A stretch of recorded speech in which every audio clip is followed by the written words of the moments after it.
어느 날 40대 후반의 여인은 집안일을 하며 연신 중얼거렸다.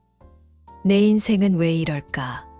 내가 무얼 잘못해서 자꾸 일이 안 풀릴까? 언제까지 힘들어야 할까? 남편이 하는 일마다 망했다. 처음엔 작은 실패였다. 이번엔 잘 될 거야. 스스로를 달래며 웃었다. 하지만 그 웃음은 오래가지 못했다. 한 번의 실패가 두 번이 되고 세 번이 되자 웃음 대신 한숨이 터졌다. 카드값은 쌓이고 통장은 바닥을 드러냈다.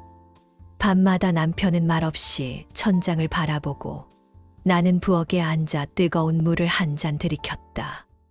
뜨거운 물 한 모금이 이 집에 남은 유일한 위로 같았다. 사람들은 말했다. 남편 복이 없는 거야. 운이 다한 거지. 그 말들이 더 칼처럼 마음을 후벼 팠다. 살다 보면 일이 잘 안 풀릴 때가 있다.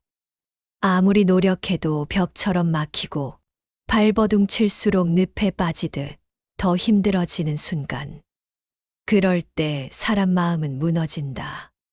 희망은 점점 작아지고 두려움과 분노만 남는다.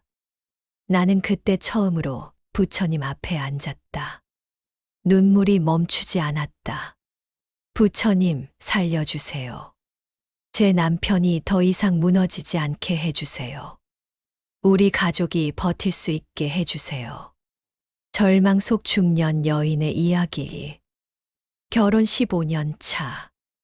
아이 둘을 키우며 남편은 늘 성실했다. 아침마다 도시락을 들고 나가던 남편, 밤늦게 돌아와도 불평 한마디 없던 사람.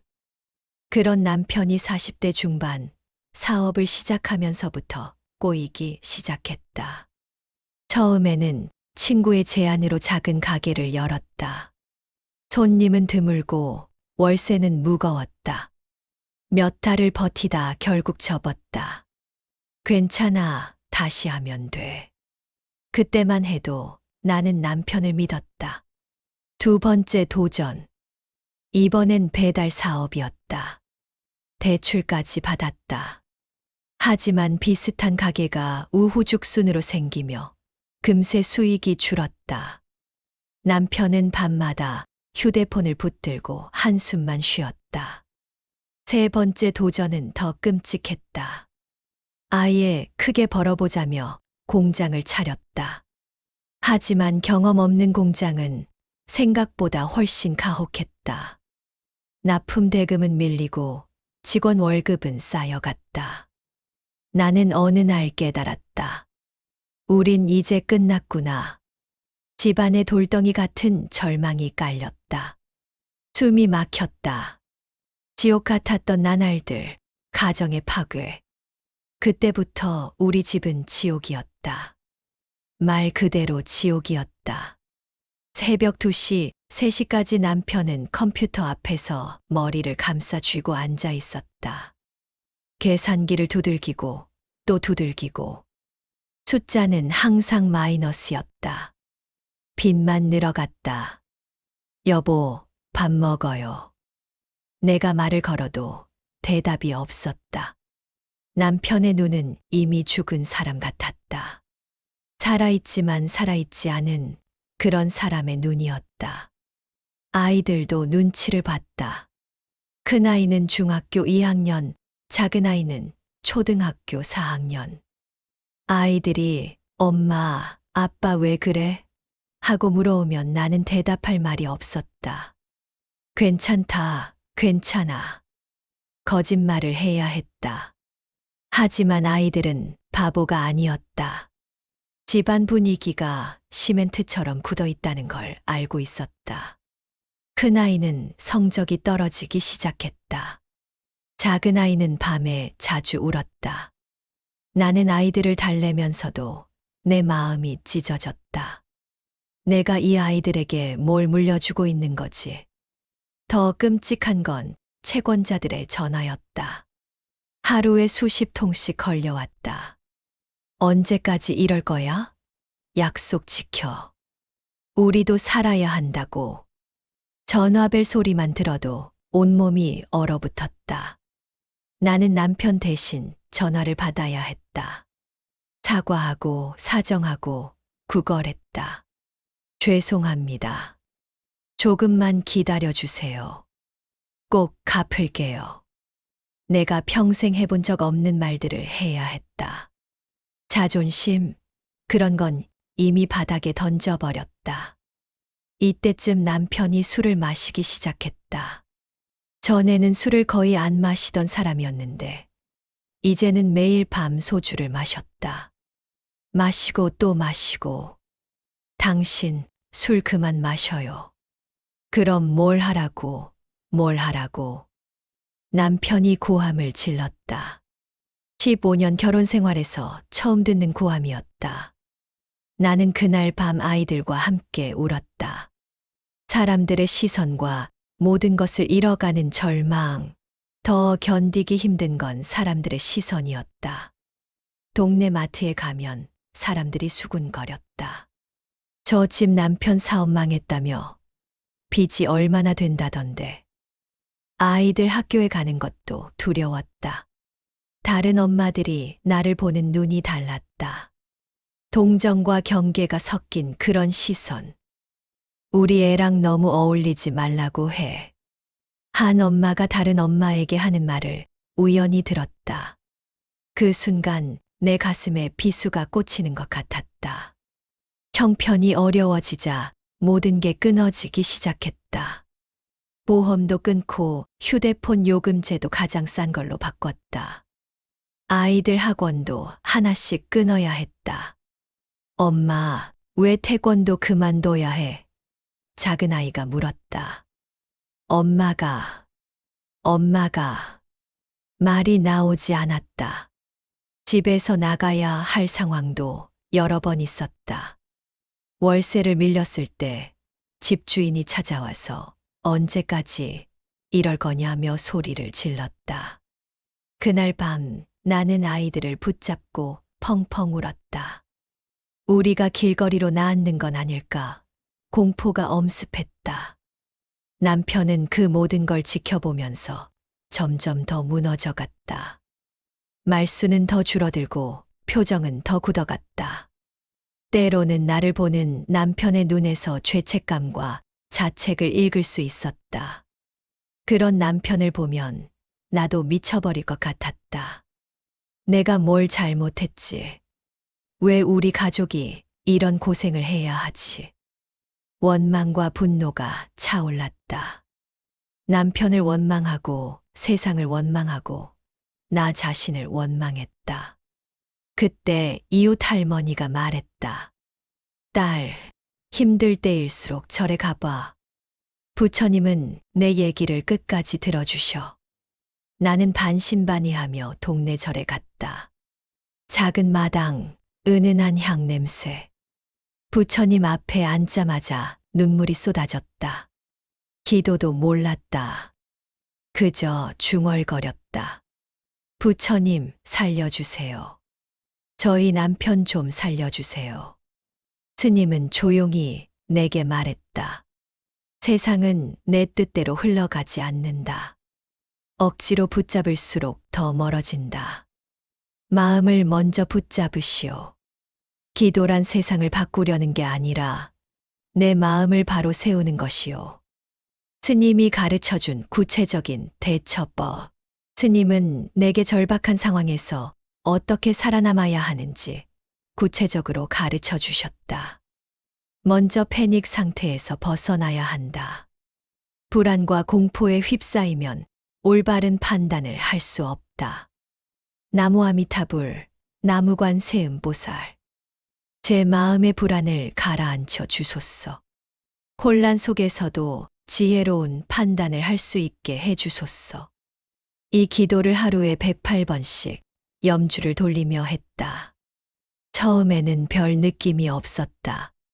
하지만 일주일쯤 지나자 신기하게 마음이 조금씩 가라앉기 시작했다.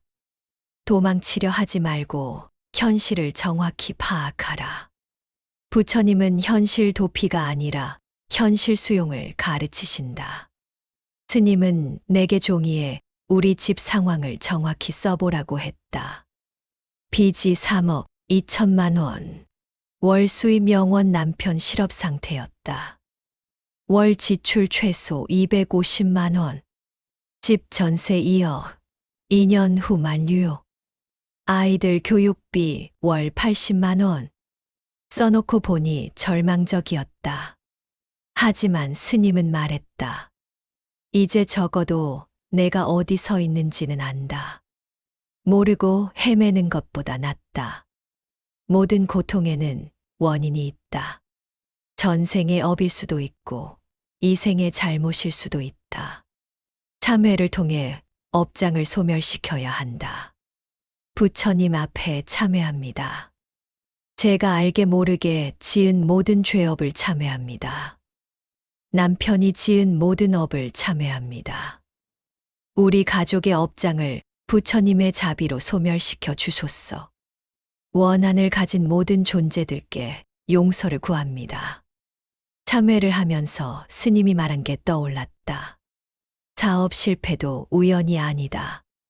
과거에 누군가에게 손해를 끼쳤거나 돈에 대한 잘못된 마음가짐이 있었을 수 있다. 실제로 남편과 이야기해보니 첫 번째 사업을 할 때 거래처에 돈을 제때 주지 못해 어려움을 겪게 한 사람들이 있었다. 우리도 모르게 누군가에게 피해를 준 것이다. 관음보살님은 중생의 고통을 들어주시는 분이다. 간절하게 기도하면 반드시 응답이 있다. 새벽 4시 관음기도. 나무관 세음보살, 나무관 세음보살, 나무관 세음보살. 중생의 고통을 살피시는 관음보살님. 저희 가족의 절박한 사정을 들어주소서. 남편에게 일자리를 주소서. 빚을 갚을 수 있는 길을 열어주소서. 아이들이 굶지 않게 해주소서. 새벽 4시에 일어나는 것은 쉽지 않았다. 하지만 간절했다. 절박했다. 죽고 싶을 만큼 힘들었기에 새벽에 일어나는 것쯤은 아무것도 아니었다. 처음에는 하루하루가 힘들었다. 하지만 한 달쯤 지나자 이상한 일이 생겼다. 남편에게 전화가 왔다. 예전 직장 후배가 작은 회사를 차렸는데 도움이 필요하다는 전화였다.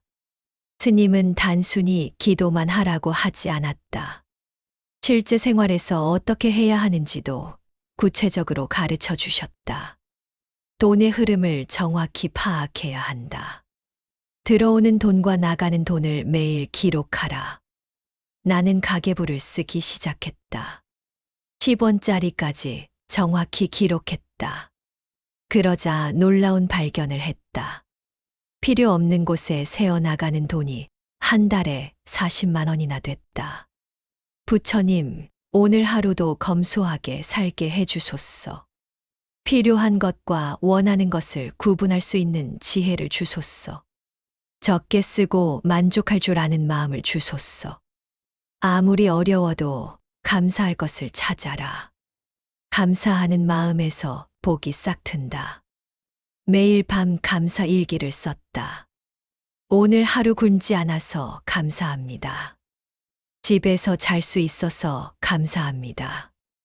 아이들이 건강해서 감사합니다.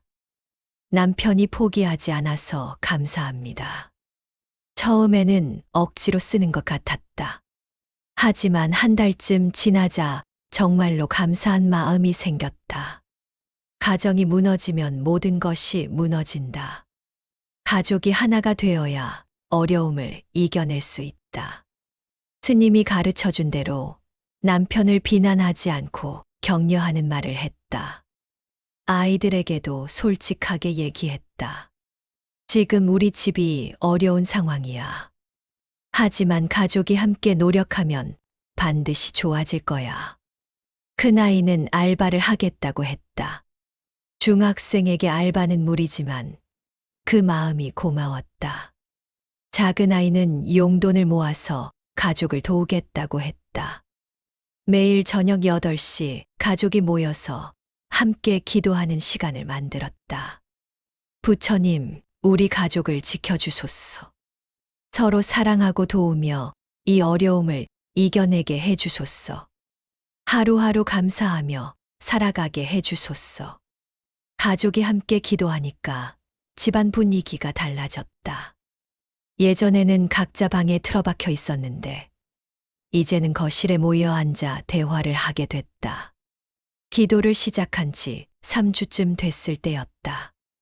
아침에 일어나는데 마음이 무겁지 않았다. 처음에는 착각인가 싶었다. 하지만 며칠 더 지나자 확실했다. 불안과 공포가 줄어들고 있었다. 예전에는 밤에 잠이 안 왔다. 이런저런 걱정 때문에 새벽 3시, 4시까지 뒤척였다. 하지만 기도를 하고 나서는 잠이 왔다. 깊게 잘 수 있었다. 남편이 술을 끊었고 내가 아무리 말해도 안 되던 술을 어느 날 갑자기 끊었다. 여보, 나도 기도해봐야겠어. 남편이 말했다. 남편은 새벽에 나와서 절에 갔다. 그리고 스님과 상담을 했다. 스님은 남편에게도 똑같이 말했다. 마음을 먼저 바로 세우시오. 남편이 기도를 시작하자 눈빛이 달라졌다. 죽은 것 같던 눈에 생기가 돌기 시작했다. 기도를 시작한 지 2개월째 놀라운 일들이 연달아 일어났다. 첫째, 남편에게 일자리가 생겼다. 예전 후배가 운영하는 작은 회사였지만 월급을 받을 수 있었다. 많지는 않아도 우리 가족이 굶지 않을 정도는 됐다. 둘째, 빚 정리에 도움을 받았다. 법무사를 통해 채무 조정을 받을 수 있었다. 3억 2천만 원이던 빚이 2억으로 줄었고 상환 기간도 늘어났다. 셋째, 아이들 교육비 지원을 받았다. 구청에서 저소득층 교육비 지원 프로그램이 있다는 걸 알게 됐다. 신청해서 매월 50만 원씩 지원받을 수 있게 됐다.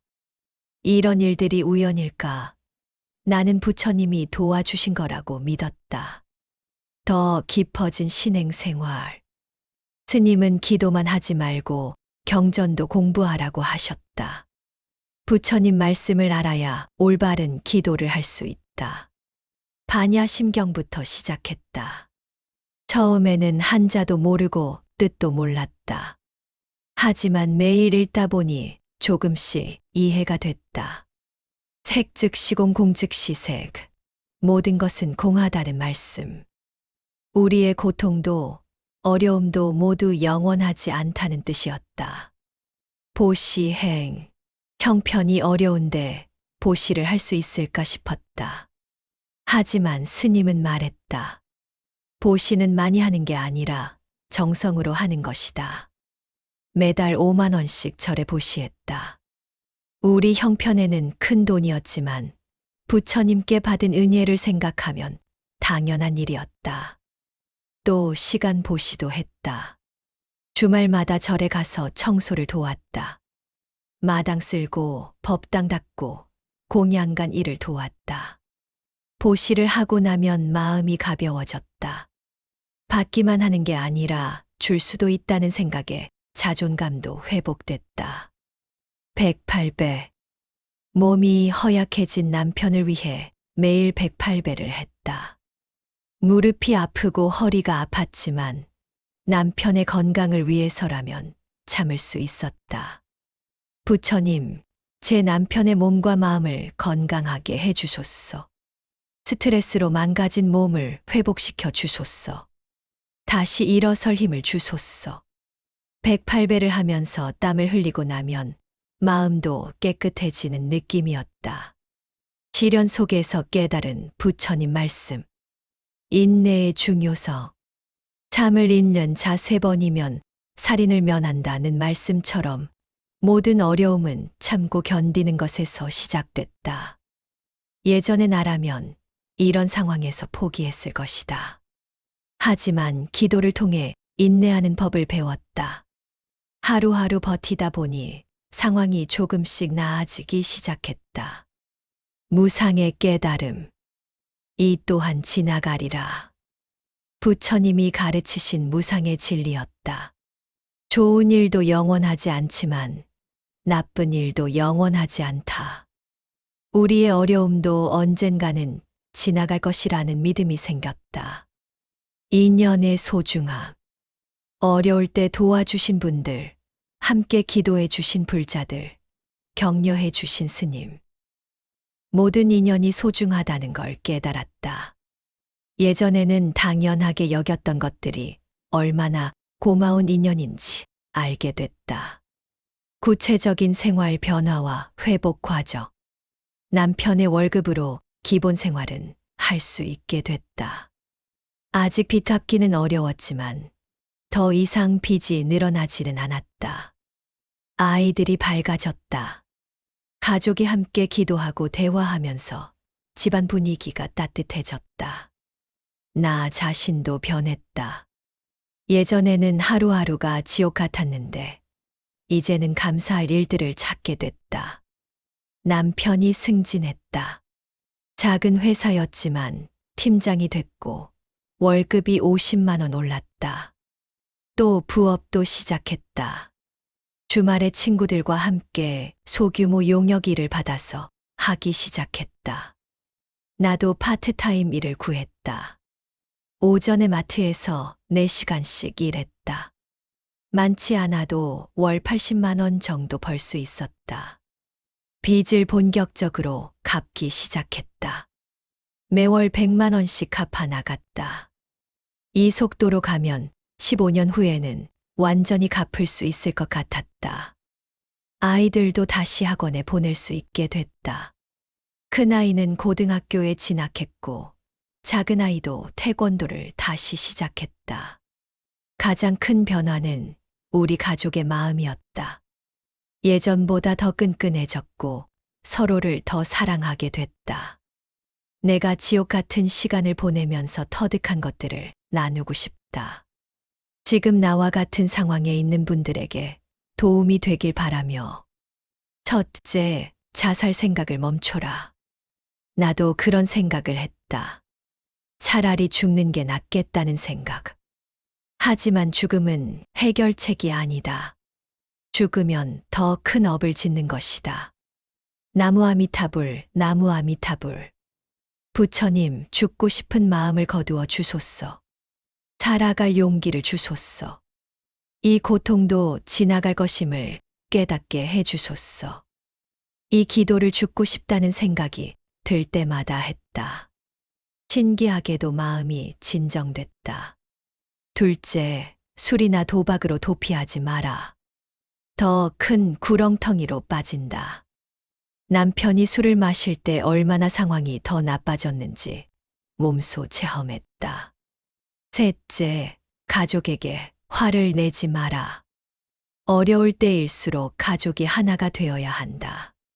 새벽 5시, 기상 후 즉시. 부처님, 오늘 하루도 저희 가족을 지켜주소서. 절망하지 않고 희망을 잃지 않게 해주소서. 작은 일이라도 감사할 수 있는 마음을 주소서. 오전 10시 하루 일과 시작 전. 관세음보살님, 오늘 좋은 일이 생기게 해주소서. 누군가 저희를 도와주는 사람이 나타나게 해주소서. 길이 열리게 해주소서. 오후 6시 저녁 식사 전. 부처님, 오늘 하루 무사히 지낼 수 있어 감사합니다. 이 음식을 주신 은혜에 감사합니다. 내일도 이런 평범한 일상이 있기를 기원합니다. 밤 10시 잠자리에 들기 전. 부처님 앞에 참회합니다. 오늘 하루 지은 모든 죄업을 참회합니다. 내일은 더 나은 하루가 되게 해주소서. 현실에 충실하며 거짓말하지 마라. 아이들은 다 안다. 솔직하게 상황을 설명하되 희망을 잃지 않았다는 것도 함께 전하라. 지금 우리 집이 어려워. 하지만 엄마 아빠가 열심히 노력하고 있고 부처님도 도와주실 거야. 우리 가족이 함께 힘내자. 매일 저녁 온 가족이 모여서 함께 기도하는 시간을 만들어라. 종교가 다르다면 각자의 방식으로 해도 된다. 중요한 건 가족이 하나가 되는 것이다. 종교가 없었던 나도 절에 다니면서 큰 위로를 받았다. 스님과의 상담, 불자들과의 교류, 기도와 참선은 마음의 평안을 가져다 줬다. 교회, 성당도 마찬가지다. 중요한 건 혼자가 아니라는 것을 느끼는 것이다. 경전 공부, 반야심경, 금강경 등을 읽어보라. 처음에는 어렵겠지만 읽다 보면 마음이 차분해진다. 특히 무상무장에 대한 깨달음이 중요하다. 모든 것은 변한다. 지금의 어려움도 영원하지 않다. 매일 밤 감사한 일 3가지를 써라. 아무리 힘들어도 감사할 일은 있다. 오늘 하루 굶지 않았다. 잠잘 곳이 있다. 가족이 건강하다. 감사하는 마음에서 희망이 싹 튼다. 지금 돌이켜보면 그 지옥 같았던 시간들이 오히려 축복이었다. 그 어려움이 없었다면 나는 부처님을 만나지 못했을 것이다. 가족의 소중함도 깨닫지 못했을 것이다. 사는 게 막막하고 일이 꼬이고 모든 게 내 탓 같을 때가 있다. 그럴 때 필요한 건 세상을 붙잡는 힘이 아니라 내 마음을 붙잡는 힘이다. 부처님은 이렇게 말씀하셨다. 모든 괴로움은 내 안에서 일어난다. 마음을 다스리면 세상도 달라진다. 기도는 기적을 부르는 게 아니다. 내 마음이 무너지지 않게 붙잡아주는 줄이다. 그 줄을 붙잡고 버티면 언젠가는 고요한 새벽처럼 희망이 다시 온다. 지금 이 글을 읽고 있는 당신도 나와 같은 어려움에 있다면 포기하지 마라. 부처님 앞에 무릎 꿇고 간절히 기도해보라. 반드시 길이 열릴 것이다. 나는 지금도 매일 새벽 5시에 일어나서 기도한다. 어려움이 지나갔다고 기도를 멈추지 않는다. 부처님께 받은 은혜를 잊지 않기 위해서다. 그리고 나와 같은 어려움에 있는 사람들을 위해서도 기도한다. 부처님, 지금 이 순간에도 절망하고 있을 모든 중생들을 도와주소서. 희망을 잃지 않게 해주소서. 저처럼 부처님의 자비를 체험하게 해주소서. 나무 아미타불, 나무관세음보살. 당신의 가정에도 부처님의 자비가 함께하기를 간절히 기원한다.